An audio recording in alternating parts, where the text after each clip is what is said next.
بسم اللہ الرحمن الرحیم۔ السلام علیکم معزز خواتین و حضرات، آج جو معلومات میں آپ کے ساتھ شیئر کرنے والا ہوں وہ نہایت ہی توجہ طلب اور بہت ہی اہم معلومات ہے۔ ناظرین اکرام، حضرت حسن بصری رحمۃ اللہ علیہ نے بلند آواز میں فرمایا، لوگو اللہ تعالیٰ کا دروازہ کھٹکھٹاتے رہو، دروازہ ضرور کھلتا ہے۔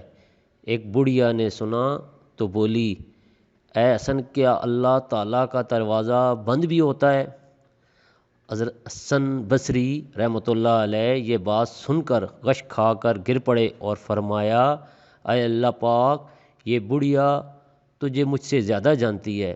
سب سے برا کھیل وہ ہے جو کسی کے خلوص سے کھیلا جائے۔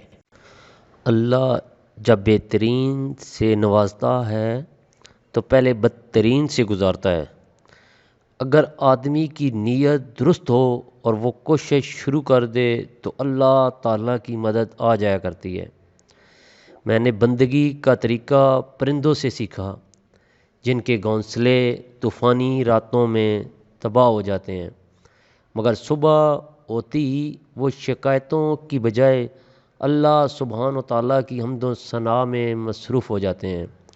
اناؤں، نفرتوں، خود غرضیوں کے ٹھہرے پانی میں محبت گھولنے والے بڑے درویش ہوتے ہیں۔ معزز خواتین و حضرات، حضرت محمد صلی اللہ علیہ وآلہ وسلم نے ارشاد فرمایا کہ 4 چیزیں بدنصیبی کی پہچان ہیں۔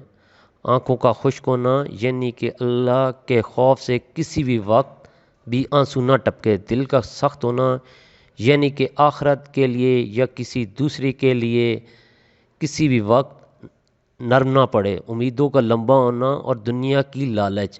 حضرت ابو بکر صدیق رضی اللہ تعالیٰ عنہ نے فرمایا، کسی کو دکھ دینے والا کبھی خوش نہیں رہ سکتا۔